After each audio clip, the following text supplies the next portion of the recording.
present more clarity on the issues at hand. First, on the matter of Senator Bato de la Rosa. First, we confirm that there is existing valid arrest warrant from the ICC. He is charged as a co-perpetrator in the crime against humanity. Second, we also likewise confirm also the fact that based on evidence, pieces of evidence we've relayed information in the past few days, Senator Bato is not in the Senate premises. Third, yesterday, the Supreme Court did not issue a temporary restraining order. Neither was a status quo ante order was issued. But the main case is still pending with the Supreme Court. Fourth, the arrest warrant is enforceable.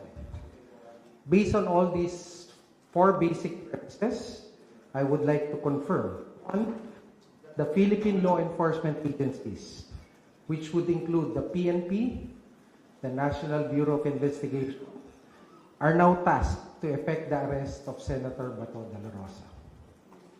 Senator Bato is a fugitive from justice, and he should be brought to the ICC to face the charges before him.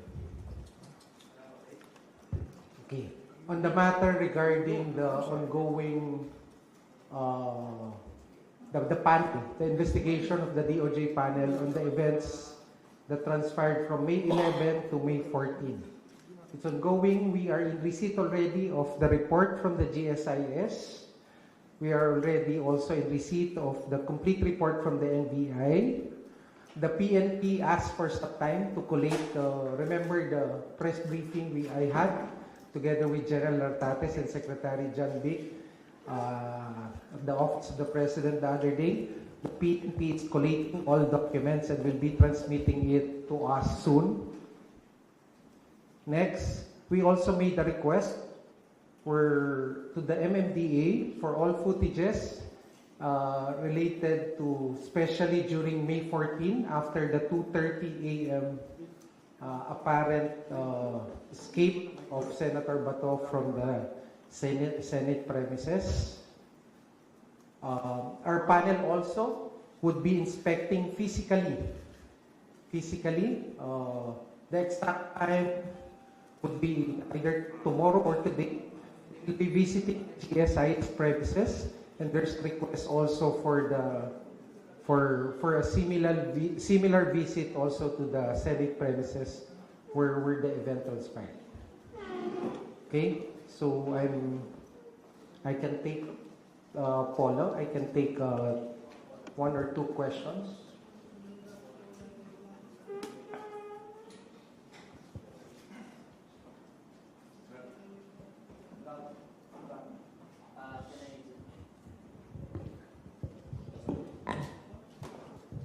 Good afternoon. Can I stand up? Sorry. Good afternoon, Spokes. Good afternoon, Attorney Secretary Vida. Yes. Given the pronouncement you've announced earlier that you are now directing the law enforcement agencies to conduct an operation, do you know? The exact term is to effect the arrest of Senator Bato de la Rosa pursuant to the validly issued ICC arrest warrant. So pwede na po bang magsagawa ng manhunt operation ang NBI, PNP? Huwag na natin. Manhunt is a dramatic or a sarsuela word. They will effect the arrest warrant. Okay. But have you also communicated with the NBI regarding that matter? Nakipag-usap na po ba sa inyong NBI regarding that matter from yesterday? Kasi we tried reaching the NBI and they said na wala rin po silang pwedeng comment na may ibibigay po nila yan sa inyo. Ngayon, nagsabi na po kayo na pwede nang ma-enforce yung warrant. Can you now direct the NBI to take part or do an operation regarding that case? Yes, exactly the purpose of this press briefing is to make that public announcement. Yes. NBI can already conduct to pursue their operations to effect the service of the arrest warrant. Thank you. Hi, Sir Camille po from TV5. Meaning, sir, hindi na kumbaga wala na sa yung conditional arrest nung Friday na kapag nag-attempt siya na umalis ng bansa, saka lang siya huliin. So ngayon, ibig sabihin, kahit nandito siya sa bansa, makita siya, pwede na siyang damputin, arestuhin. Ganun na po, sir. Tama yan. So sir, ano po yung mangyayari doon sa, kasi ginigit din po nung kampo ni Senator Bato ay wala pang final ruling doon sa main petition nung inihain ni Senator Bato. So hindi na po hihintayin ng gobyerno na maglabas ng final ruling ang Korte Suprema doon sa mga legal issues, doon sa pinaka-merits ng kaso. Ganun Again, I go mangyayari. back to the four premises I stated earlier. First, there's a valid arrest warrant issued by the ICC. Second, he is not in the Senate premises. Third, there's no TRO or any interim order from the Supreme Court. Fourth, the arrest warrant is now enforceable. So it will be enforced and it will be served to the person of Senator Bato de la Rosa. Sir, anong mangyayari kapag na-aresto na siya? Will he be automatically surrendered right away in The Hague like what happened to the former president? Or may in custody ba muna siya sa PNP? Ano po yung magiging proseso? Okay. These are operational matters that I cannot discuss so that we don't defeat the purpose of the arrest, which is the ultimate objective is to bring him to the ICC. We have time for one more question. Picking the next hand I saw earlier. I have another thing, no? Wanted to talk to you first and to make the announcement. But Paula will seek further clarifications after that. Secretary, good afternoon. Jairo from Rappler. Operationally, Secretary, you said that huwag natin gamitin yung manhunt operation. But operationally, what would happen now? Magkakandak na po ba ng search operation, ang PNP, ang NBI? How will they implement Alam niyo po the yung mga warrant? law enforcement agencies natin, train po yung yan. Alam nila may standard operating procedure, meron yung mga intel gathering, intel analysis, counter-intelligence measures that they will pursue. And they are expected to pursue this. And do we All of expect, this. do we expect them to have a common plan, a common, operational procedure on how to arrest pa to? Magkakaroon po ba kayo ng meeting? Nagkaroon na po ba ng meeting ang NBI, ang PNP, at ang ating mga law enforcement agents to implement this warrant of arrest? Definitely, there's coordination among the various law enforcement agencies. There are existing guidelines, standard operating procedures to effect the arrest, and all of this will be followed. Last question po for me. Is this an order from the President himself? Ito po ba ay order ni President sa DOJ to order the law enforcers to implement the warrant? Sir? So actually, this presupposes any order because this is actually giving operationalizing a valid arrest warrant. Okay, and given that there's no interim order from the Supreme Court, the same is now enforceable, and the law enforcement agencies will enforce them. Secretary, good afternoon. Darlene po from GMA News. Sorry, Do we- Darlene, that was the last question. Yeah, Last one. Yeah, last one. Do we have leads or information through the NBI kung nasaan ngayon si Senator Bato de la Rosa? Yes, definitely. I heard there are leads that they're working on. There are leads. As to the exact leads, I cannot discuss them. First, I'm not privy to those leads. They are available to our law enforcement agencies and to their units, and let them do their work. Timetable po, Secretary, meron po ba? Timetable, pwede ba mamaya, alauna? Hopefully, we do it as fast as we can. Secretary, a word of warning po. Baka po may gusto kayong sabihin to those who might help him evade justice or Yes. escape from Yes, this is precisely the call. No? We're pursuing this so that the ends of justice may be achieved. Tandaan natin, no? May biktima to. And their search for justice started in 2017. Libo, daang-daang mga kabataan. Mga toddlers, di ba? You give a full account of all these, yung mga namatay na Pilipino. Yung mga kababayan natin na naghahanap ng katarungan, Ngayon, patay na sila eh. Hindi na sila pwede kumuha ng abogado. Hindi na sila pwede kumuha ng TRO. Ha? Tingnan din natin. Let's pagkahanap na anong obligasyon ng gobyerno.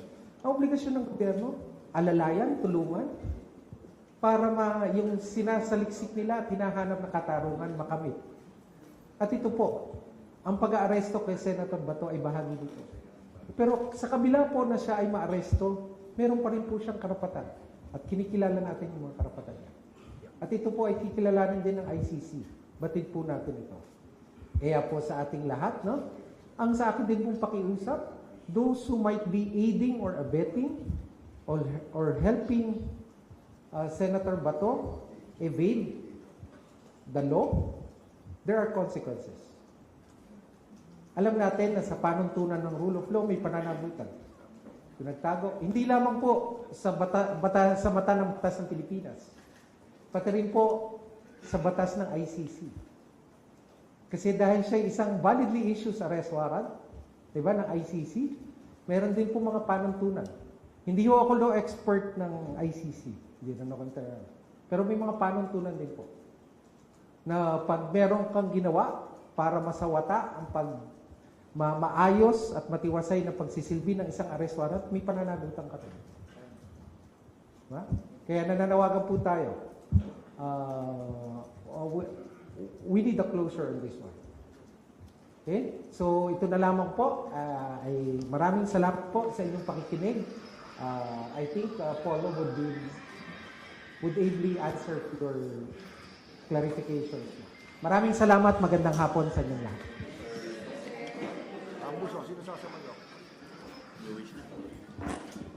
So, in lieu of Secretary Vida, any questions from the, I'll be taking over. One.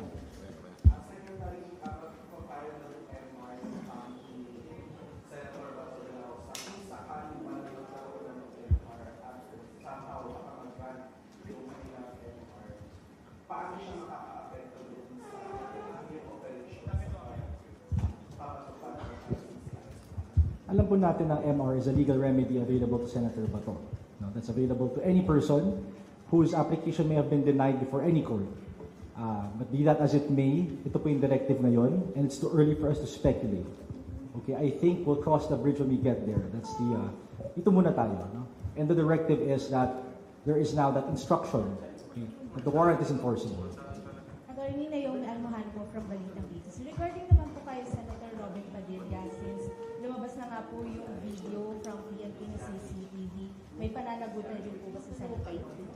Depende na po yan sa fact-finding panel, ma, because we understand na kahit yung facts by the PNP, by the DOJ have already made their own investigation.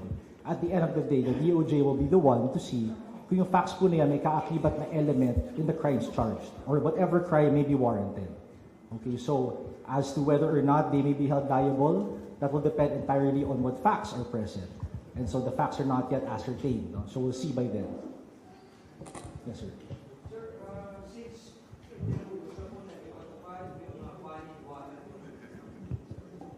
Again, sir, Grant Hilario from Bombo Radio. Sir, since pinag-utos na po na i-take effect yung valid warrant against Senator Bato from ICC, sir, does this mean or does this show na nakikipag-coordinate po ang government sa ICC? What we know is that the warrant was delivered to the Philippines. Now, this was last year. And then it was unsealed on May 12, 2026. Yun na po natin alam. No? There was a chain of command in bringing that warrant to the proper government agency here in the Philippines. So that's all we know. Siyempre, nanggaling po sa ICC yung warrant. I think that speaks for itself. Okay, sir. So, bali, ang isa-serve po natin kay Senator Bato ay yung mismong arrest warrant ng ICC at hindi yung arrest warrant na mula sa isang local court. ICC warrant po. Okay. Sir, yung magiging proseso now for serving the warrant against Senator Bato, will it be the same process with former President Duterte? Na may PCTC, tapos andun din nun si PG, yung mga, kasi ang difference kasi nung pag-implement ng warrant initially nun ay NBI lang yung nakita natin. So, paano na ngayon yung magiging process? lahat naman po kasi yan, NBI, PNP, even the PCTC, it all falls within the law enforcement cluster of our government. So as to the exact procedure, well, syempre, we know that the situation is very distinct. Even former President Duterte's arrest was distinct from any other arrest that has happened before. So, as long as law enforcement will mag-enforce, I think that would be the proper protocol, no, under our laws. May records po ba tayong na-receive about sa travel ni Senator Bato? Marami pong available records sa department. Of course, the Bureau of Immigration is an attached agency. As to existing records right now, wala po kami natatanggap o nakikita. Okay, just to make that clear. But of course, the records will always be available to the Department of Justice. Jo. Sir, Sec Vida mentioned earlier na may consequences po yung mga tutulong kay Senator Bato. Can you expound ano po yung mga charges na pwede po nilang kaharapin and ilang taon po kaya yung possible na pagkakakulong po na ibigay sa kanila? Okay, thank you. No, okay, again, ang crimes kasi, they have elements. And the elements will have to jive or to coincide with the factual circumstances. So depende po yan. Kung may mag-aid and abet, well, maraming pwedeng maging charge. Perhaps obstruction to justice. But all these things kasi, right now, we could only speculate. Right? Until we have the facts ascertained wholly. Hintayin na lang po natin. No? Attorney, point of clarification lang. Is this the first time the DOJ issued such order to enforce the arrest warrant of ICC against Senator Bato de la Rosa? This will be the first time that, no, okay, so just to be clear, the warrant, ICC warrant has always been valid and enforceable. Okay, it was unsealed May 12. The government recognized it as valid and enforceable. Okay, the directive now is to enforce it. Bakit tinatanong nyo siguro, bakit now, di ba? Well, we know that previously, when the warrant was attempted to be served onto Senator Bato at the Senate Hall, di ba, in Senate, there was a defense lodged. No? Para sabihin na natin na it was the Senate itself, well, just to be clear, factually, the Senate granted him protective custody. So, in respect, in deference to the Senate as a co-equal branch of government, courtesy to them, the directive then was to stand down. Okay, that's one factor. The other factor would be our deference to the courts. Because at that time, alam natin na may pending petition, right, for application for TRO as an interim relief with the Supreme Court. So now that the factual circumstances have changed, diba? First of all, he's no longer under protective custody of the Senate because he's not in the Senate. Second, the application for TRO has been denied outright by the Supreme Court. So iba na ngayon. That's why this directive is being done now. Pero wala pong earlier order nung May 12 to enforce the arrest warrant. Well, of course, the warrant, it was attempted to be served at that time, di ba? So operationally, hindi na kailangan ng order eh. Okay? Operationally, pag may warrant, ano ba yung gagawin? Is to serve. Right? It's not gonna sit there. Right? It doesn't make sense. Thank you. Attorney, good afternoon. I'm Nestor Corrales from Reuters. Will the government be asking or be issuing a whole departure order against Senator Bato? I'm sorry, can you repeat that question? Will there be a whole departure order against Senator Bato? Well, right now we know that there's no HTO. Okay? As to where will there be, that's not for the Department of Justice to decide on. We know an HTO is issued by a competent court, diba? Court of competent jurisdiction. So until na korte po magsabi na may HTO, the Department of Justice can only work within the executive branch. Ang alam po natin is that there's an existing ILBO, Immigration Lookout Bulletin Order. Okay, that's separate from that's different from an HTO. Any more questions? Grant. Bukod po kay Senator Bato de la Rosa, alam natin na meron pang ibang co-perpetrators, sir. As of now, May 21, meron na po bang information or pinapadala sa atin na iba pang warrant from ICC? Alam po natin, the only confirmed warrant is the one against Senator Bato de la Rosa.